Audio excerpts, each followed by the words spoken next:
Welcome to the Halloween edition of Cautionary Tales from the Red Chair. Brought to you by Jake. And Sam. I don't know why I just introduced it like that, but it's Halloween, bitches. And, yeah. Were you expecting me to go someplace? Yeah, you're supposed to be like, woo! This isn't a Toyota commercial. I was going Ric Flair, but Toyota works. So, this is a special Halloween edition. We need to add sound effects like, creak.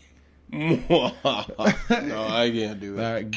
Cheers. Yeah, that I can Basically, this podcast is us getting whiskeyed and reading scary stories. Oh, this is three kinds of scotch later. And about 4 kinds of different beer. Well, that's what Halloween means to me. Boo.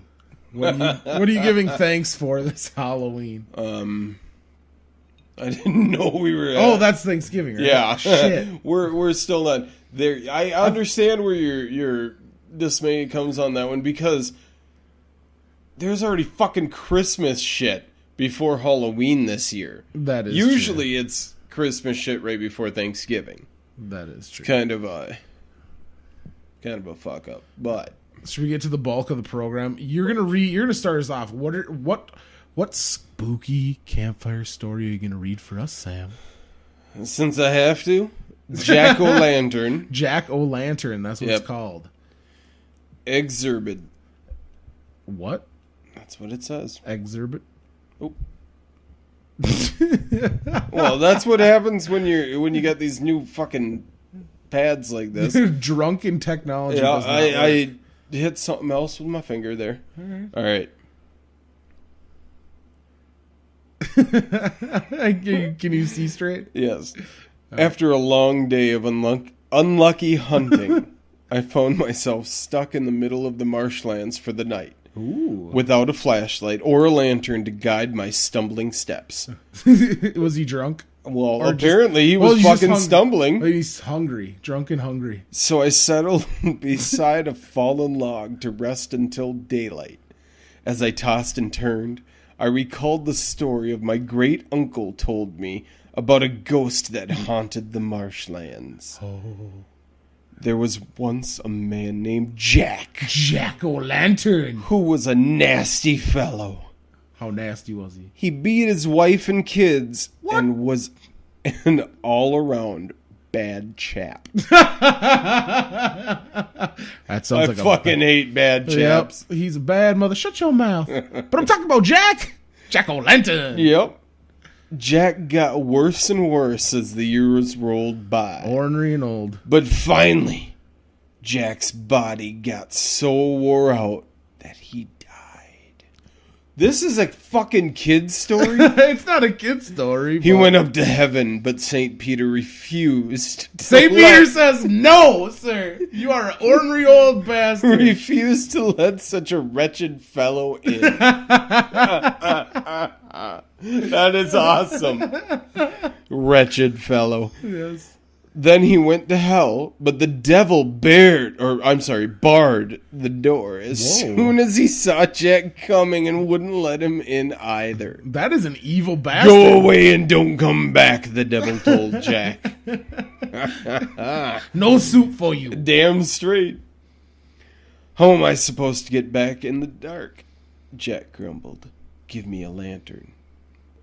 Oh, that's where the jack-o'-lantern So the devil comes threw a chunk of molten fire out to Jack, who took it for his lantern and went back to Earth, where he wanders forever through the swamps of the marshlands of the earth. A bitter spirit whose only delight was in luring the unwary to their doom with his lamp. At this juncture, in my musings, I happened to look out over the marshes and noticed a blinking light in the fog. Is that you, Jack-o'-lantern? I called jubilantly. Jack! Jack! A voice whispered back. I was seriously... See, I should have read it before because I wouldn't have yelled that Yeah. if I knew it was a voice whispered back. So redo it. How would you say it? Jack. A voice whispered back. I was seriously spooked. I clutched my gun to my chest, the hairs on my arms standing on end. Had that been an echo of my voice, or was that someone out there other than me? Who's there? I shouted. Trying to sound brave and menacing, I waved my gun around. Show yourself at once! Jack! Jack. The voice hissed from a completely different section of the swamp. What's over here? A light blinked, and then off again. On, and then off. Shudders ran up my spine at the sound of the ghastly voice coming from nowhere. I huddled up against the log, waiting, something firm at my back. Suddenly, the story of the jack-o'-lantern didn't seem so funny. My heart was pounding so hard it made my chest hurt. I strained my ears in the silence that fell over the swamp. Jack. The voice hissed from somewhere to my left this time.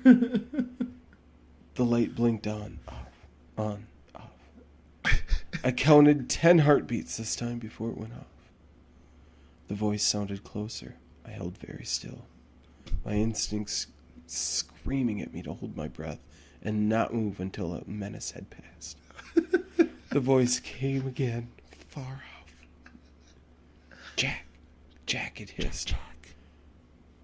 The light came on, off.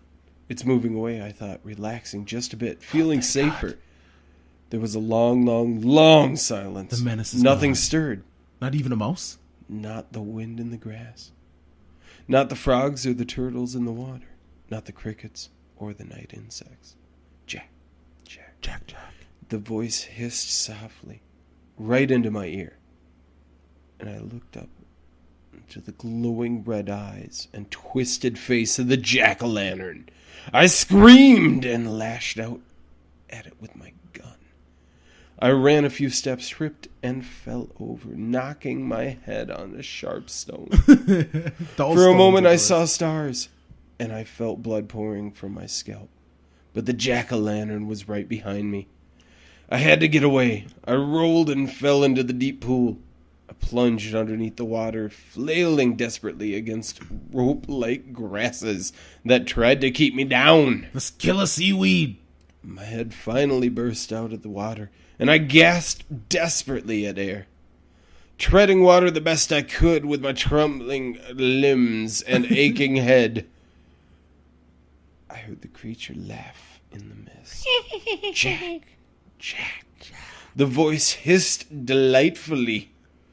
And delightedly. Jack. And the light blinked on, off. Right over my head. Blinding my dazed eyes in horror flowed through me. I froze my limbs so I could no longer swim.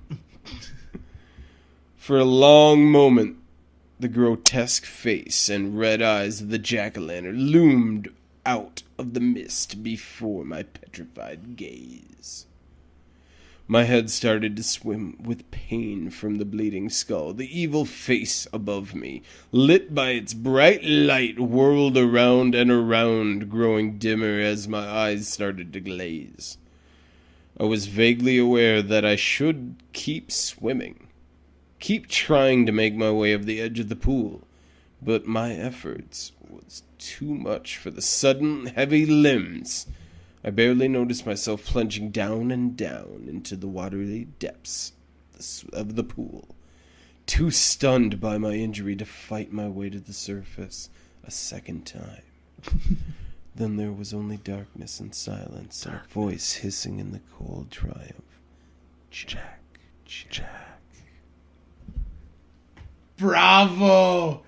Now that was killer. Come on. The talent. The talent, everyone. Approved. Rock and roll. All right. So this one is titled Axe Murder Hollow. Susan and Ned were driving through a wooded, empty section of highway. Lightning flash. Thunder roared. The sky went dark in the torrential downpour. "We'd better stop," said Susan. Ned nodded his head in agreement. He stepped on the brake, and suddenly the car started to slide on the slick pavement. Oh, shit! They plunged off the road and slid to a halt at the bottom of an incline. Pale and shaking, naked and afraid. Maybe not, but Ned quickly turned to check if Susan was all right. Nice tits. When she nodded, Ned relaxed and looked through the rain-soaked windows. "I'm going to see how bad it is," he told Susan, and went out into the storm. She went out there quite a bit. He did. She saw his blurry figure in the headlight, walking around in front of the car. A moment later, he jumped in beside her, soaking wet. Ooh, you're wet. "Ooh, girl. Slippy slide." He goes, "The car's not badly damaged, but we're wheel deep in mud." Oh, yeah, everybody knows what that means. Hey-o, Back door. "Bring your back door open for me. Muddy I'm gonna mud. slide up in it." I'm just saying. Hey! Mudding it up. And then he adds, "I'm going to have to go for help." Wow, Susan that's not funny. Susan swallowed nervously. I bet. There'd be no quick rescue here. He told her to turn off the headlights and lock the doors until he returned. Axe Murder Hollow.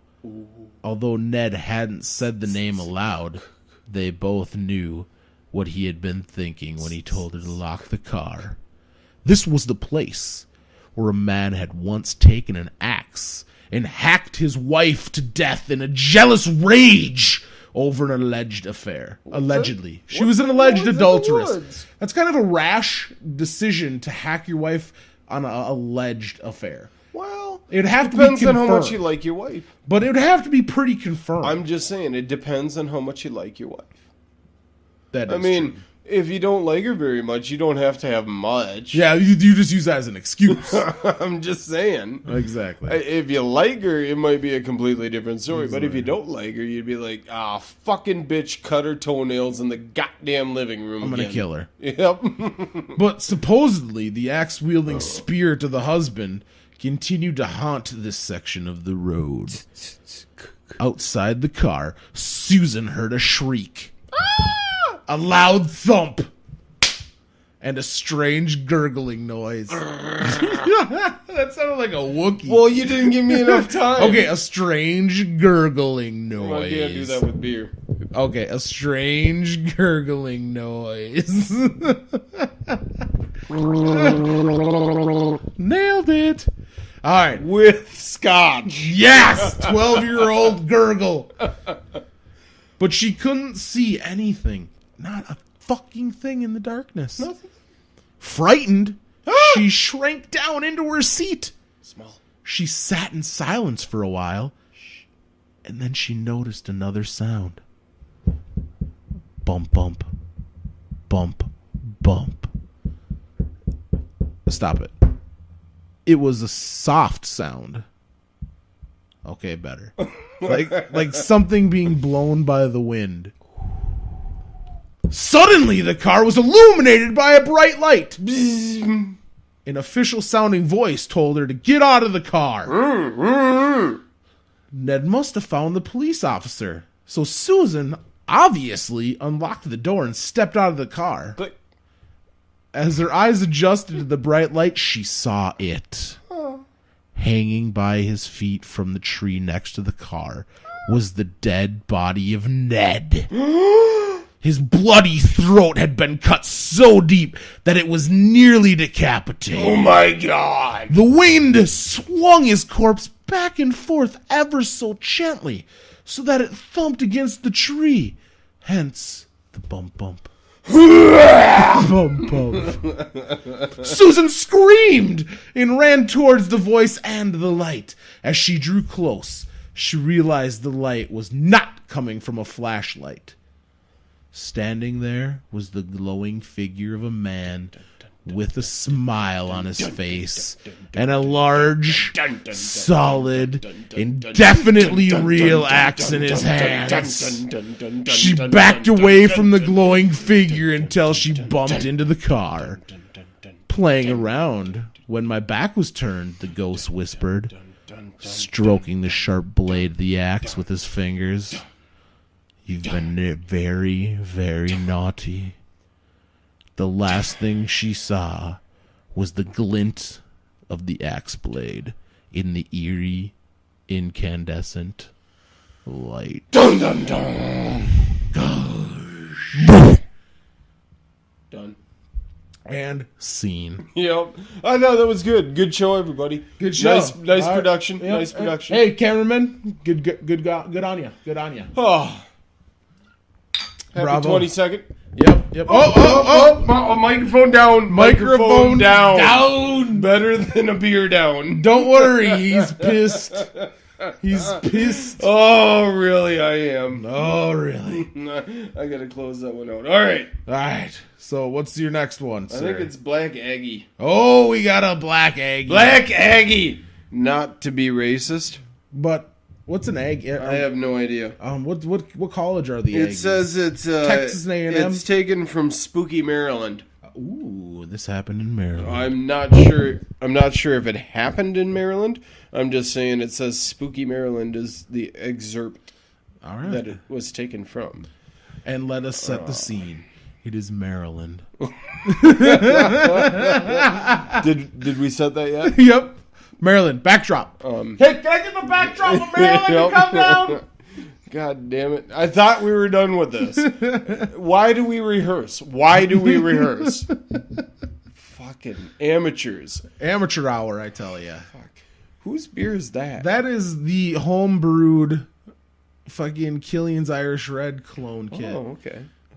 Hence it's mine. Because you refuse to drink it. It's been in your fridge for like 2 months.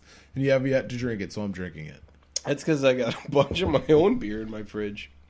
However, we're on to Black Aggie. Black Aggie.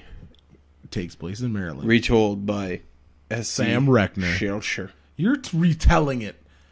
Well, that's what it says. But you're retelling it, so really it's retold by Sam Reckner. Nope. All right. I'm retelling it as Sam Reckner.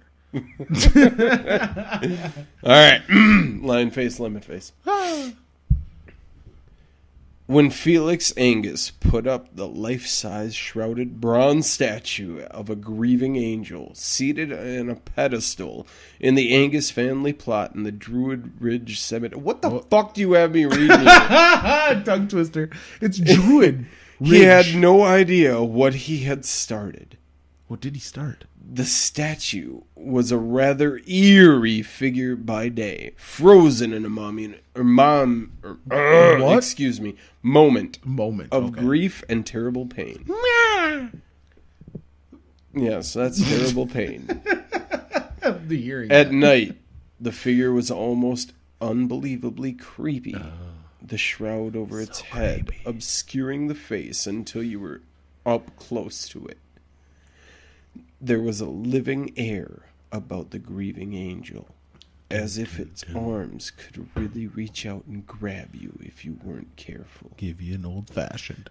Damn straight. Oh, an old-fashioned. It didn't take long for the rumors to sweep through the town and surrounding countryside. That statue gives old-fashions. Old-fashions. They said that the statue, nicknamed Black Aggie, was haunted by the spirit of mistreated wife who lay beneath her feet. The statue's eyes would glow red at the stroke of midnight, and any living person who returned to the statue's gaze would instantly be struck blind. You are blind, like whacking off too much. Any pregnant woman who passed through her shadow would miscarry. You are pro-life and pro-choice. If you sat on her lap at night, the statue would become alive Horny? and crush you to death in her dark embrace. if you spoke Black Aggie's name 3 times Black Aggie. at midnight in front of a dark Black mirror, Aggie. the evil angel would Black appear and pull you down to hell.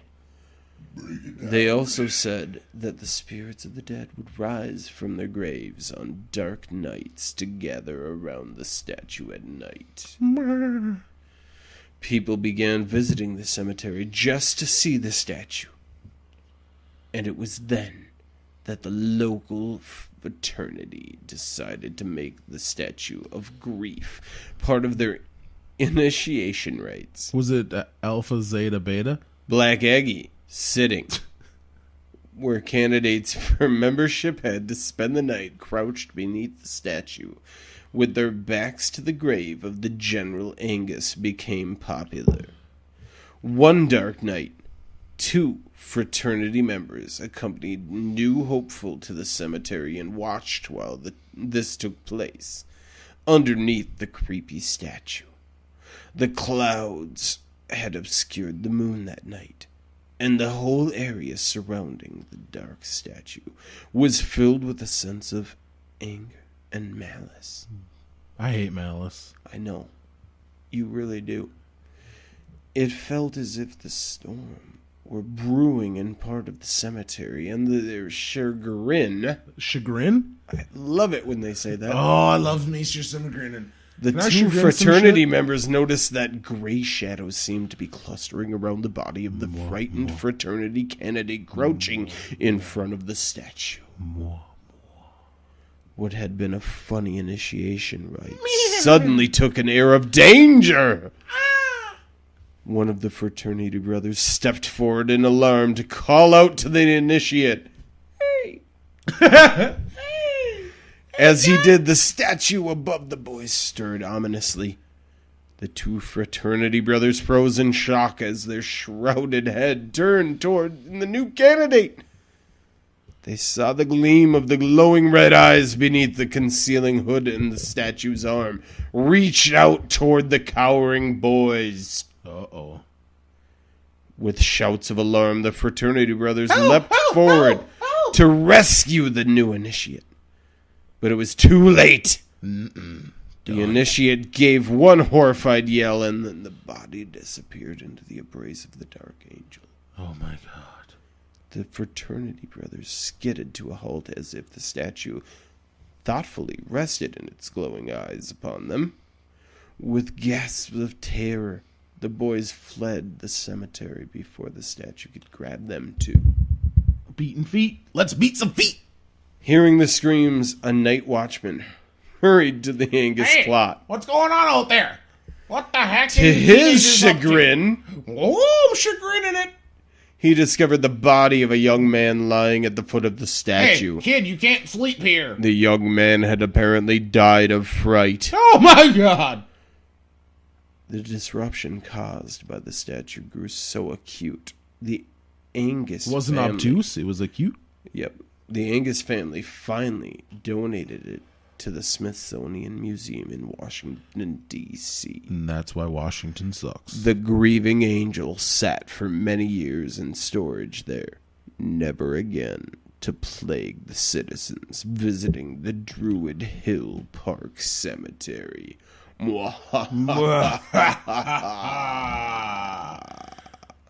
That was the end? Yeah, that was it. Wow. I tried to make, with the muhahaha thing, okay. I tried to make it a little bit better, but you gave me shit. Hey, I can only work with what I get, man. I know. You're just reading the script.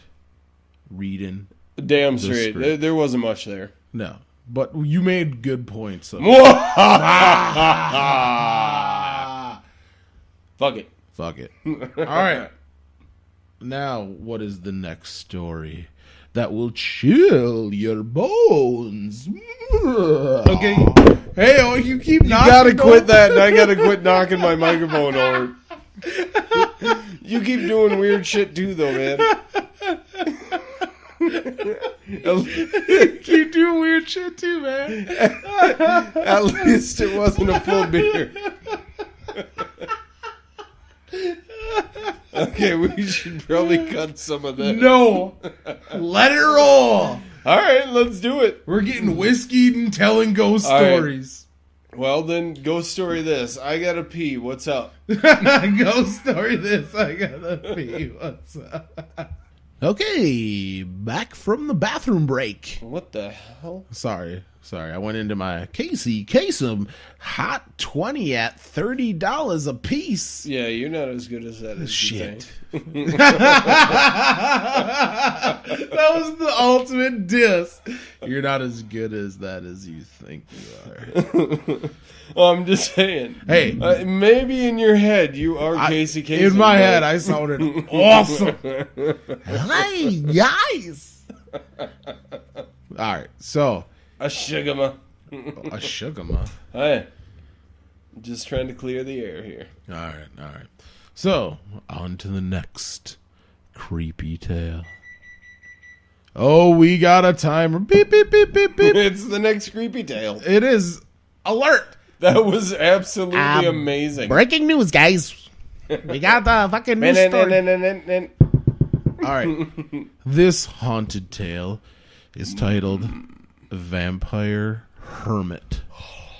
It's a vampire hermit, not a vampire hermit crab. Why not? Because that'd be odd. So we're on to Vampire Hermit. So it's a hermit. That's a vampire. So that makes it really hard to be a vampire if you're a hermit. I was going to say, what the fuck does he eat? Yeah, exactly. I don't like to be around people, but I feed on people. I'm just saying, this is one of those times when you're like, bullshit. Well, let's wait for the tale to unfold. Okay. Bullshit. So the tale begins. She was nervous when her husband said, no, sorry, I started that a little too chipper. Yeah, you did. Okay, so she was nervous when her husband said they were to stay in the abandoned house. I'm a little nervous. For it contained the corpse of the hermit who once lived there. Fucking dead people. Enshrined in a coffin in the loft. Oh, that's just gross. That sounds like a sweet band name, Coffin in the Loft. Hashtag sweet band name. It was an old custom. Oh, it was an old custom to put old motherfuckers in a coffin in a loft, I guess. Really? I guess. So they could die and fall down on you? That's what the script says. It says it was an old custom. This is why you gotta have somebody approve before you read. Hey, but that's okay. It was an old custom and one no longer popular among the Iroquois people. I bet, because dead people falling on you. So this is about Native Americans, aka Indians. Dead people falling on you. But the hermit had insisted upon it before his death. No way. Well, yeah, according to Iroquois legend, if a hermit insists upon something before his death, it must be bequeathed unto his dead body. Well, you bequeath what you can bequeath. Bequeath? Sorry, I went juvenile real quick. Okay, there was good... Hey. You got me going. Look at me. Focus. Focus. There was good hunting in this place. Good hunting. Her man had declared. Damn straight. And so they moved in, and she unpacked their few belongings in the front room, refusing to go up into the loft where the hermit's body lay. When her husband left to hunt, she immediately put her daughter in the sling on her back and went, because Native Americans did that. Like backpack him. Yeah, it was like a baby Bjorn. Damn straight. Like old school baby Bjorn. Yeah.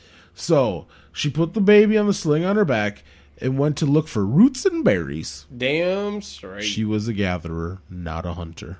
Well. She stayed away until her husband returned with the meat. What do you think? He had the meat. Oh, he's laying down that quarter pound. That's what I'm saying. Would you think it was buffalo, elk, or venison, the meat the young Native American had provided for his family? Some of all. Hey, he's a good. Oh, he was a good hunter. Hey, it's just like Oregon Trail. Yeah, he was the Oregon Trail guy. I mean, he had to leave bear. shit there. Yeah, he's so good. Such a good hunter. He's like, I can only carry 100 I just pounds. gotta shoot you because I can. Just keep myself sharp. But I'm gonna leave you there. That is great. So he returned with the meat. As she prepared the evening meal for them, her husband, obviously tired from his hunt, climbed up to the loft to rest. The hut soon filled with the delicious smell of a roasting meat. Ooh. She was sorting through the berries when she heard a muffled cry and the crunch of breaking bones. As she stared upward, frozen in terror, blood started dripping from the rafters. Ooh. Like bloop, bloop, bloop, bloop.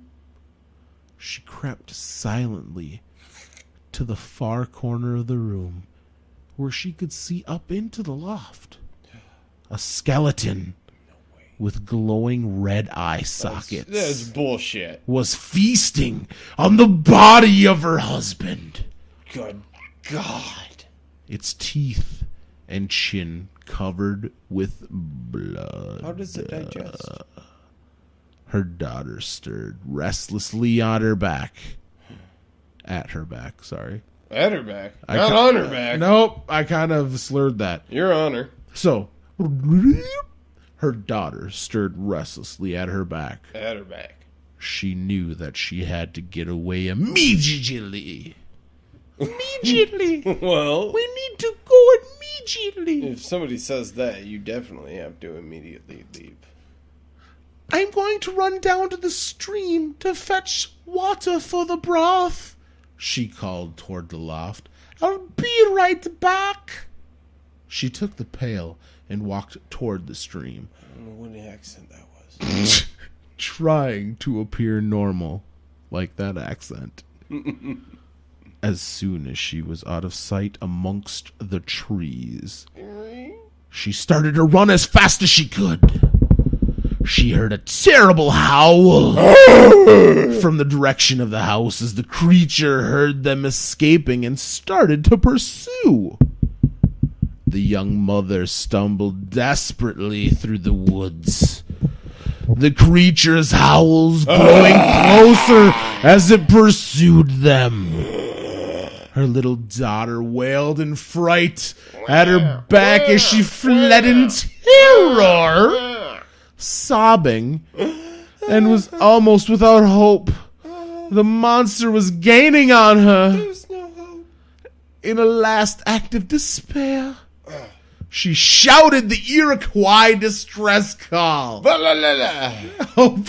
that the Iroquois distress call? I have no idea what that is. Don't you fucking point at me on that one. Don't put that shit on my back. Don't put that shit on me, son. I wasn't. That sounds more like a fucking Afghani war cry. Well, you son of a bitch. Terrorist. There was no scripting. Terrorist. Read your shit. Okay. In a last act of desperation, she shouted the Iroquois distress call, hoping someone would be near enough to hear it. I'm near enough to hear that. Her call was taken up and answered by the warriors from the village. I'll kill that guy. She could hear the creature breathing behind her.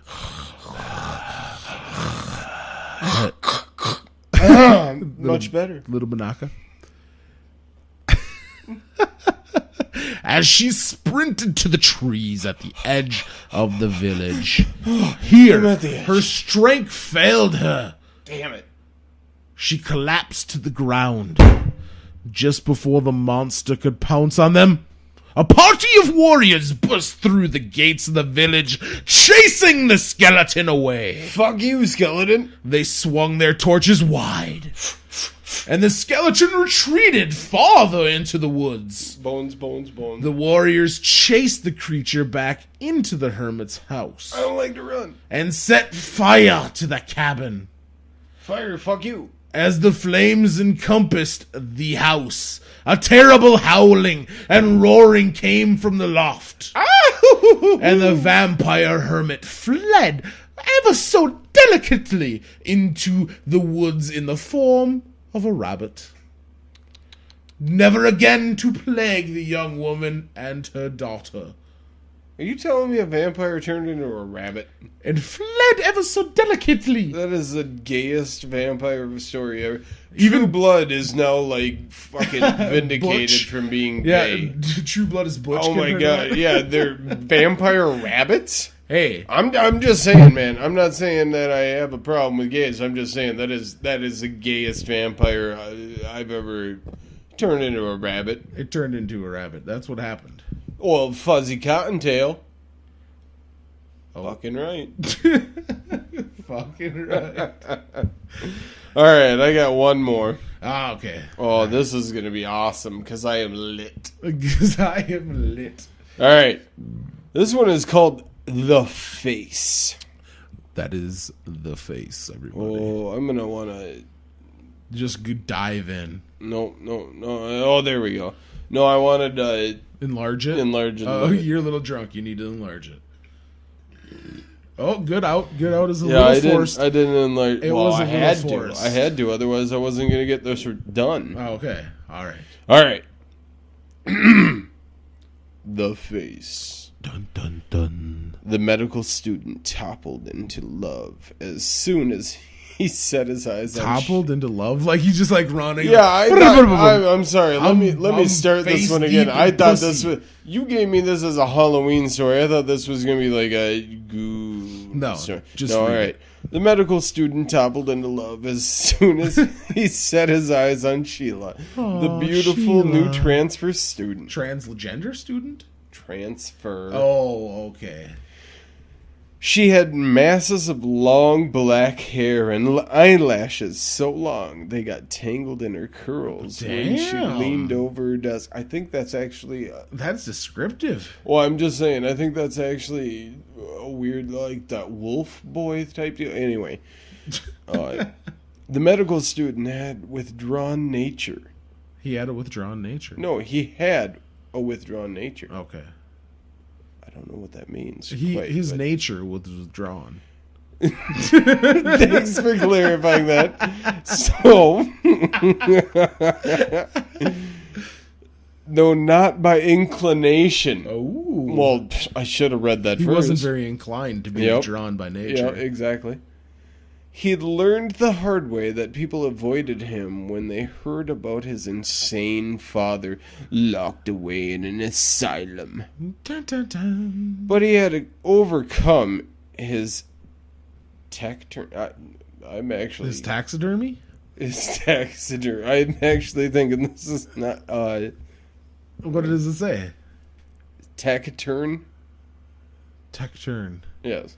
All right, I think that's actually a word. Let's just go back. But he has not overcome his nature or risk losing Sheila over the one of the other fellows that painted her. Yeah, this is stupid. Why'd you give me this one? Let me just cross that off. I'm not kidding you. This is...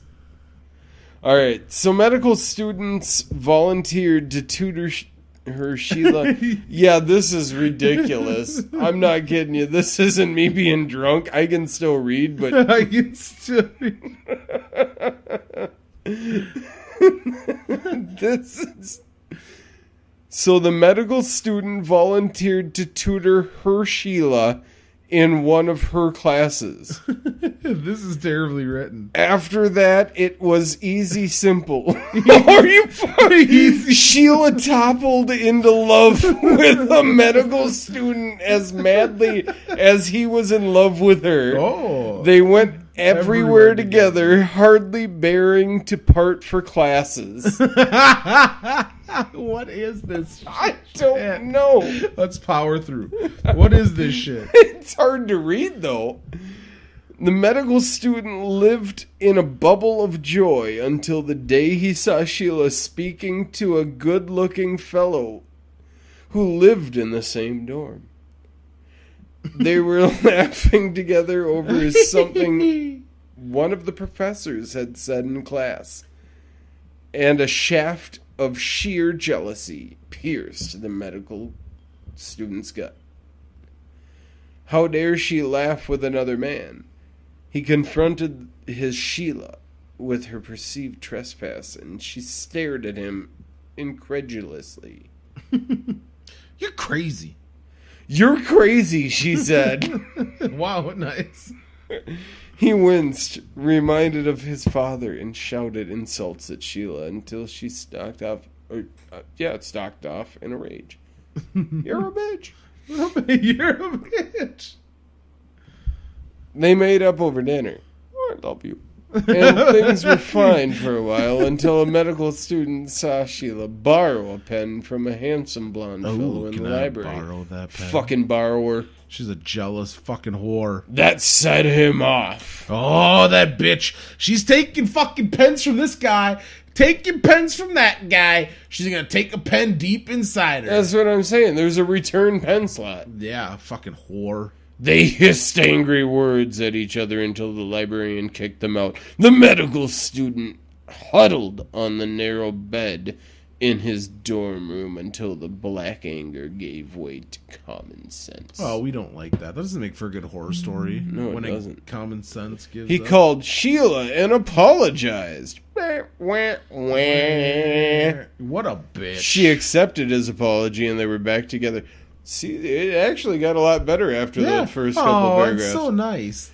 No, I'm just saying better written as well. Well. The medical student was scheduled to take Sheila to a local dance on Friday night, so he rushed back to the dorm to dress in his best. As he turned to leave, the medical student noticed that a scalpel had fallen out of his medical bag and lay haphazardly on his desk. He thrust it carelessly inside the bag and went to pick up his girlfriend. Yeah, see, that's what I'm talking about. This is really bad. It's hard to read when you're drunk because I'm wondering, am I drunk or am I reading that wrong? It actually says he thrust it carelessly inside the bag and went to pick up his girlfriend. I'm not fucking kidding you. It's fucking wrong. It's went to. It's went to. I'm not right here. Went. Oh, I'm not kidding you. Went to at the top there. I'm not fucking that drunk, man. Stupid ass. Whoever wrote this, either that or Jake's just fucking with me. A little bit of column A, a little bit of column B. He already read these and he went, oh, fuck. Did you lose your spot? Yeah, I did. I don't know where I am. You bastard. You bastard. Went to. Where the fuck is went to? They right here. Went to pick up his girlfriend. Yeah, well, you can find it on there. I'm not. Okay, not there. Went to pick up his girlfriend. Yeah, tell me this isn't hard to read. I sound like a drunk guy. You are a drunk guy. I am a drunk guy, but not this drunk. Where the fuck is went to?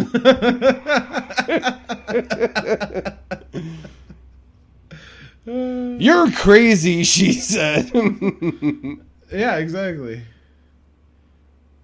She off in rage. You are way off. You're like, go down 2 more paragraphs. All right, there we go. At the end of the paragraph, he thrust it carelessly inside the bag, and went to pick up his girlfriend. Oh, there we go. Got it. The couple had a fabulous evening, dancing and drinking and eating. They left the party around midnight and walked hand in hand back to his dorm room for a nightcap. What? When they reached the entryway, Sheila veered off for a moment to ask a red-haired fellow, Ginger, they have no souls. Yeah, from one of her art classes about an assignment that was due the next day. The medical student was insistently filled with gut-gnawing jealousy. When Sheila rejoined him, he hustled her upstairs to his room and shouted, "I'm Larry Flint." No. "You flirt with every man you meet, you tramp!" "You are crazy," Sheila shouted back.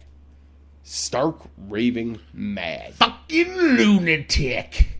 The boyfriend saw red. "Don't call me mad," he said, his hand groping for the loose scalpel in his medical bag at the desk. When the mists cleared from his eyes, Sheila lay dead at his feet, her throat cut from ear to ear. Give her the smiley face. The whole room was covered with red gore as her masses of black hair lay in a pool of streaming blood. Yeah. The medical student's brain went into overdrive. Hide her body! Clean up the blood! Invent an alibi. But first... Oh, yeah, you probably want to just be comfortable. Hey, it just came. He stared at the dead girl he had loved so much. Dead girl, I love you, but now you're dead. Then he knelt beside the body and slowly cut Is off necrophilia a crime? her face. He cut off her face? It's like the Nicolas Cage, John Travolta movie. He wrapped the face carefully in plastic Face off. before putting it into his desk drawer. So he could fuck it in its mouth later. Then he cleaned up the blood and hid the body in a tunnel near the laundry room. Uh-oh. Well, that's what they have those tunnels for. Well, why wouldn't you? The next morning, the medical student told his roommate Sheila had broken up with him and gone home in a snit without finishing her classes. The roommate accepted the story without question and didn't appear to notice the way the medical student peered, obviously, inside his desk drawer. Uh-oh. The medical student finally tore himself away from Sheila's face to attend his 11 o'clock class. When he returned at lunchtime, he found his roommate leaning out the open window. He's learning out Looking the window. ill. I'm learning out the window. Fuck you. Looking ill. I think I have the flu. I'd best run to the pharmacy and pick something up for it, the roommate said. He's got the when he came in. He's got the AIDS. Want me to take a look? The medical student asked, reaching for his bag. His roommate turned white. No! Thank you. Don't bother. Because I got the gasp, German practically herpes. Running out from the room. German herpes. Fucking right he I've is. seen it 100 times. Well, That's the German herpes. 101.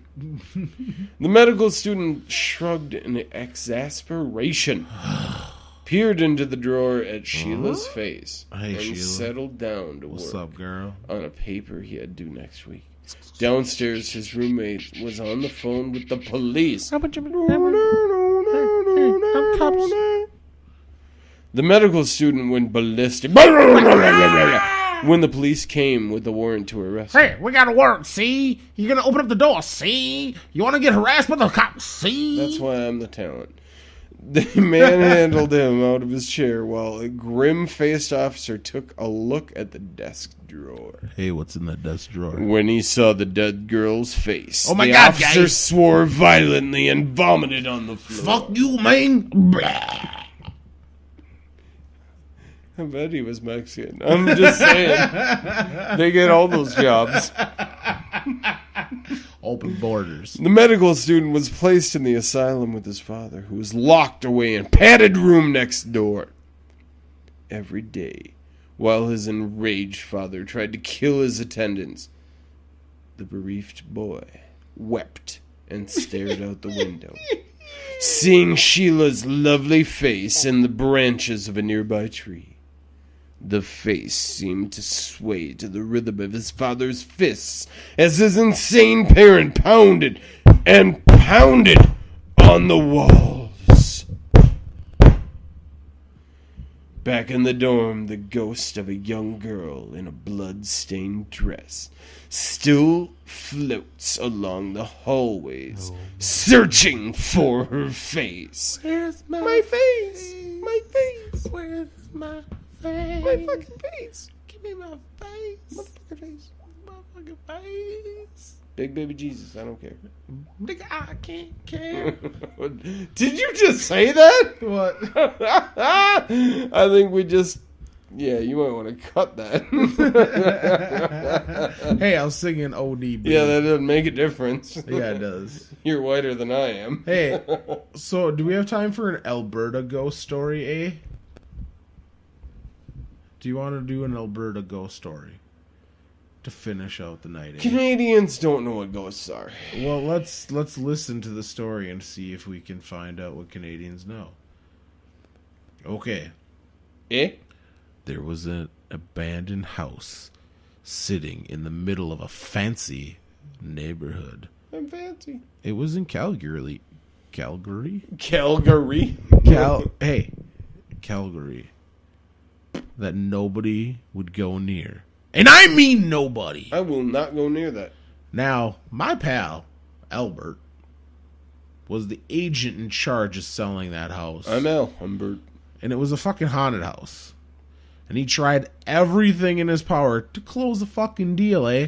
I even tried to lay him. Hey, but folks were too plumb scared to even make an offer, even at those rock bottom prices, eh?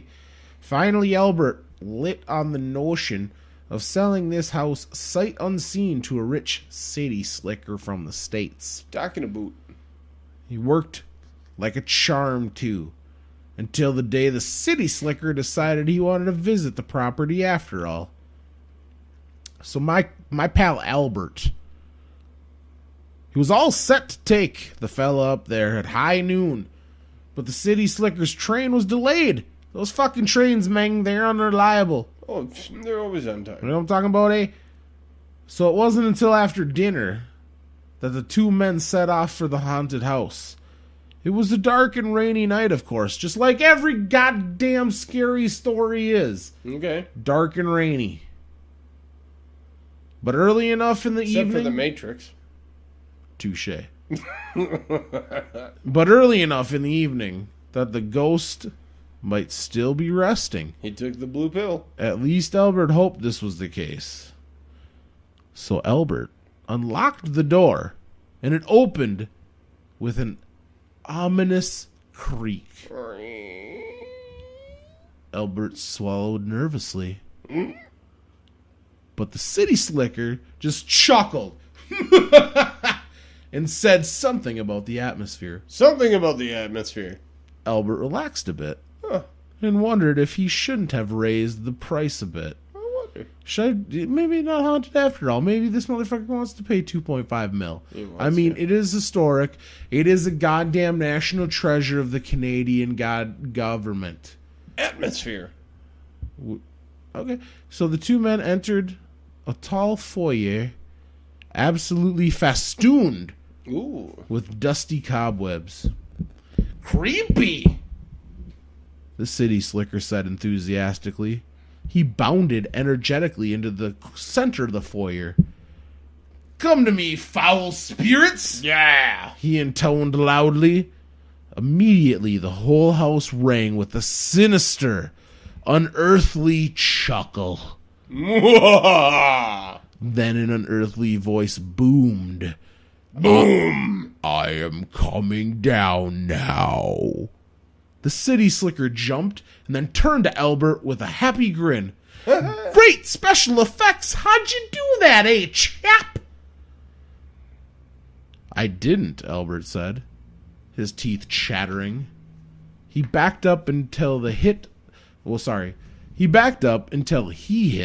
the front door and stood there with his hand on the knob. On my knob. My hand on the knob. I'm coming down now, the voice boomed again.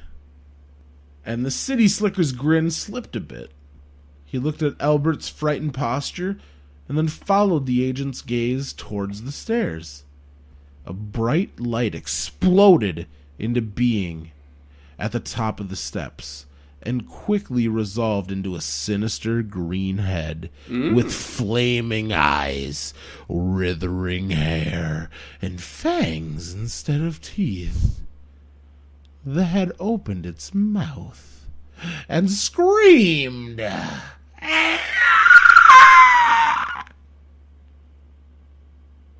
No? That was really loud. Okay. A terrible, high-pitched sound that scraped across the nerves. Oh, you're right. Nailed it! Yep. As the head began rolling down the stairs towards the two men, Albert's nerve broke. And a moment later, he was halfway down the road. I'm halfway down the road. His own screaming, rivaling the one of the specter in the house behind him. It wasn't until he was almost home I'm almost home. that he realized that he had company. I've got company. The city slicker was running along beside him. "Hey, mister, I don't think I want to buy that house after all," he panted. "Why not?" asked a hauntingly familiar voice. Albert and the city slicker looked over. The slitty slicker? Albert and the city slicker looked over and saw the green head with flaming red eyes, keeping pace with them as they raced down the street. The city slicker gave a screech that would have shamed a banshee and disappeared into the distance so fast there was no keeping up with him. None whatsoever. I'm fast. "Must have been the asking price," the floating head said conversationally to Albert. The real estate agent shrieked even louder than the city slicker and ran away so fast that his shoes made spocks against the pavement. The next day, Albert quit his job and moved to Vancouver, where he spent the rest of his life Scared of the dark. working on a fishing boat. And the haunted house fell into ruin, and it was eventually torn down in a very anticlimactic end to the house. What the fuck are you doing making a... This is why Canada shouldn't even be a country. What the fuck is this? The house said, "Sorry, guys. Yeah. I'm very sorry. Don't litter, eh? Don't litter. You fucking hoser. Good God. I'm sorry I scared This is you." why nobody likes Canada. I'm not kidding you. This is why Canada shouldn't even be existing. It should just be Alaska. Alaska 2. You know? I'm just Electric saying. Boogaloo. Alaska over New York. That's all I'm saying. That's what it should be known as. Amen. Because, good Christ. Hey, that was an Alberta horror story. From Alberta, eh? They finished it with, and everything went sound and safe, eh? Jesus. That is true. And then the Mounties came in and said, everything's clear, eh? Everything's gonna be A-okay, guys. Don't litter. Don't litter. Fuck you. Fuck you. God damn Canadians. And you know... And the hook was hanging from the rearview mirror. Like, that's American. All Canada was like, and he threw his Snickers wrapper on the ground, so he died. Fuck you. God. Everything from Canada sucks so much. Except for hockey. Well, that's not from Canada. They invented it. Well, it's not from... They don't... What about Celine Dion, you bastard? Well, they can take that back. She married like an 80-year-old anyway, so... Hey, that was for money. Okay. That's supposed to make me... Yeah? That means she's the fucking long-term prostitute. Whoa. I'm still wondering why I'm so... So they had Alan Thicke. What? What are you talking about? Celine Dion did not fuck. No, I'm saying that's what Alan Canada's got is Alan Thicke. Oh, okay. And Celine Dion. Alex Trebek. And Avril, Sum 41, Avril Lavigne. That's Canadian. Yeah, they can take them back. They shouldn't have come across the border. Neil Young. Yeah, they should take him back Oh, too. you son of a bitch. I'm not a fan. You are a son of a bitch. I'm not a fan of somebody who shouldn't be singing. I think Tom Petty should have been a songwriter. Well, that has nothing to do with fucking Neil Young. So is Neil Young. He's a songwriter, not a song singer. Well, Not a song singer. not a song singer. But you know what? Come the Halloween. Come the revolution near your Halloween. What are we doing? Halloween? Yeah. Should we just do... Why the hell would we do a revolution? Okay, so 1, 2, 3. I already said it. Well, let's say it again. Come the Halloween. No, on 3. 1, 2, 3.